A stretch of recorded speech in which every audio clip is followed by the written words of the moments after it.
Bonjour et bienvenue sur l'espace dédié au site mécaniqueuniverselle.net, le site qui essaie de démontrer que l'humanité dans son ensemble évolue progressivement vers son ultime perfection. Cette ultime perfection, c'est le paradis en somme. On construit le paradis pour nos descendants. Alors il faudra encore quelques siècles d'évolution sans doute, mais nous sommes sur le chemin de cette ultime perfection, de ce paradis. Alors le paradis, c'est tout ce qu'on peut imaginer d'une humanité qui a atteint un état parfait, hein, c'est-à-dire totalement écologique, plus d'impact sur la planète, la paix universelle, l'homme qui n'est plus un loup pour l'homme, etc., etc. Et donc, cet état, c'est pas le paradis pour le paradis, parce que construire un paradis pour juste technique, ça n'aurait pas de sens réellement. Le but, c'est de pouvoir ressentir ce qu'on sent dans un monde paradisiaque. Parce qu'en fait, là, par exemple, on ressent des choses. Aujourd'hui, le monde n'est pas abouti, l'humanité n'est pas parfaite, et nos sensations, c'est ça qui est très important. Par exemple, là, sur l'instant, je suis posé dans un endroit magnifique avec une belle vue, etc.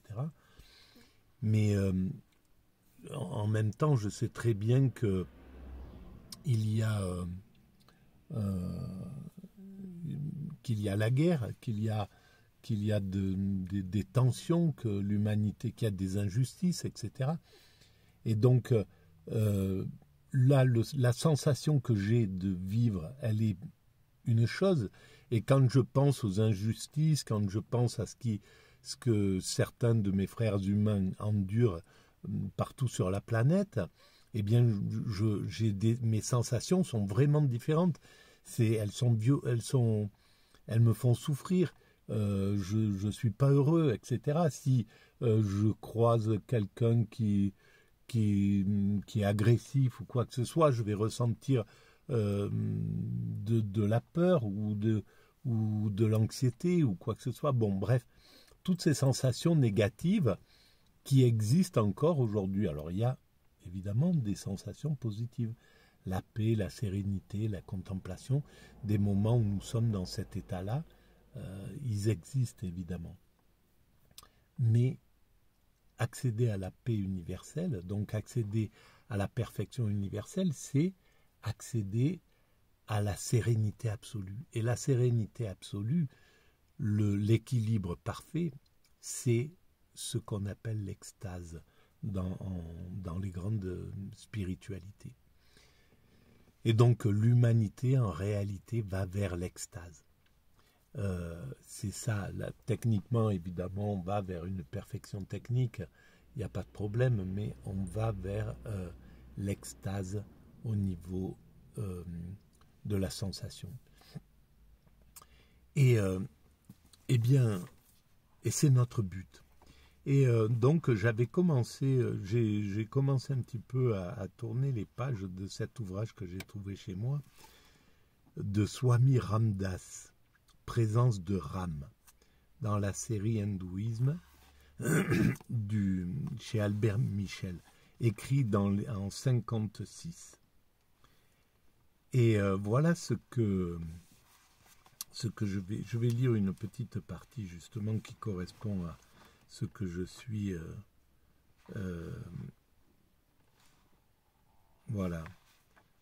Alors, qu'est-ce que c'était ce que... c'est toujours un peu compliqué. En tout cas, c'est bien le... Voilà, ça y est. La bhakti. Alors la bhakti, c'est la puissance, le pouvoir, mais le véritable pouvoir en réalité. Pas le pouvoir qu'on voit dans le monde profane. ceux qui accèdent à un certain pouvoir, le pouvoir d'aller faire tuer d'autres êtres humains, par exemple, ou le pouvoir d'humilier autrui, ou le pouvoir de faire taire celui qui lutte contre l'injustice, ou le pouvoir, enfin bon, voilà, tous ces pouvoirs-là, ce sont des mauvais pouvoirs et des pouvoirs qui tiennent pas, qui font que on peut avoir une vie de pouvoir comme ça, négatif, et dans les dernières heures de son existence, ils sont contre-productifs. Au contraire, ils donnent voilà, c'est difficile de s'en aller de cette planète avec surchargé de ces abus dont on s'est rendu coupable. Alors voilà ce que dit Swami Ramdas. La bhakti consiste à faire de Dieu l'idéal suprême de la vie. Pour un bhakta, il n'y a plus que la pensée de Dieu sans autre ambition que celle de l'atteindre. Son esprit court vers Dieu dans un flot incessant de souvenances. Le cœur du bhakta est toujours secoué par des vagues d'aspiration vers la vision de Dieu. Et en fait, c'est ça, l'extase. Quand on a eu la chance de faire cette expérience, comme ça a été mon cas, de façon accidentelle, je ne cherchais pas et je ne savais pas du tout ce que j'étais en train de vivre. Je m'en suis rendu compte en sortant de l'extase. Que plus tard, peut-être un mois après, en réfléchissant à ce qui s'était passé pendant cette semaine intense, voilà. Mais on comprend ce qu'il veut dire. Alors, c'est peut-être pas ce que j'étais en train de... C'est peut-être pas ce que je voulais lire d'ailleurs. Ah, mon Dieu, c'est terrible de pas... Est-ce que c'était sur la bhakti ou sur l'amour divin? Enfin, c'est vraiment le don de soi, la paix. On n'est pas loin, je pense. L'invisible, l'amour. Je suis désolé. Puissance du nom. Bon, oui, allez, on y va avec la bhakti. Donc, sa nature agitée le pousse à demeurer toujours dans la pensée. Alors, le cœur du bhakta est toujours secoué par des vagues d'aspiration vers la vision de Dieu. Sa nature agitée le pousse à demeurer toujours dans la pensée de Dieu. Elle dirige ses pas vers les saints et le mène de lieu en lieu pour visiter les sanctuaires célèbres. Tout comme l'enfant séparé de sa mère est saisi de peur et de chagrin et cherche à la retrouver. Ainsi le bhakta verse d'abondantes larmes dans sa soif de la vision divine.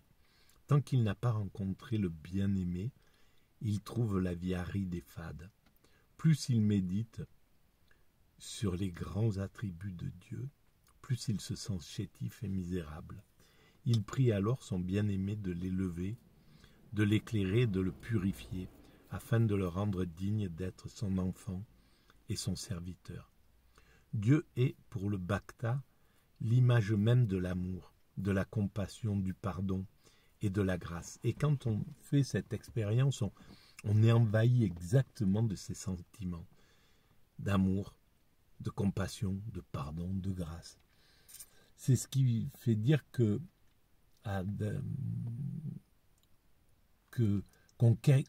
incarne la puissance créatrice, la puissance qui a mis en œuvre cet univers et qui compose cet univers. Dans l'état d'extase, on incarne le divin en réalité. Il contemple son Dieu dans les profondeurs de son propre cœur. Il s'abandonne complètement en pensée, parole et action à son bien-aimé, et il l'adore avec une dévotion sans défaillance. Par une constante méditation sur le Seigneur, le bhakta imprègne son être des divins attributs et atteint enfin un état de parfaite unité et d'union avec Dieu. Voilà exactement ce que c'est que l'extase. Et ces sages-là, voilà, Swami Ramdas, il fait partie il y a eu des millions d'êtres humains, de sages hindous qui ont atteint cet état d'extase à travers, depuis les 5, 4 ou 5 000 ans que l'hindouisme est à l'œuvre, et peut-être même avant, etc. Mais il y a eu des millions d'êtres humains qui ont vécu ça, de sages, et donc tous ont vécu, ont ressenti exactement ce qui est écrit là. Une parfaite unité et union avec le divin. La compassion, la miséricorde et l'amour illuminent alors la nature et par conséquent toutes les actions du Bhakta. Il devient l'image même de Dieu, car ses impuretés et ses faiblesses ayant disparu par la grâce du Seigneur, il se révèle comme le soleil de vérité, irradiant autour de lui l'amour, la bonté et la paix. Et évidemment, quand on est dans cet état, il n'y a plus aucune pensée négative, aucun acte négatif. Donc on agit de façon absolument parfaite. Il n'y a pas de fausse note, c'est une perfection d'agissement, quoi. Alors la vertu qui brille dans toute sa splendeur chez le Bhakta est le pardon, c'est le pardon. De même que Dieu l'a pardonné, il pardonne à tous ceux qui lui font ou lui ont fait du mal. Il retourne toujours le bien pour le mal en action et en pensée. Il se sacrifie beaucoup. Il est toujours prêt à servir et à travailler pour les autres et à leur apporter soulagement et délivrance.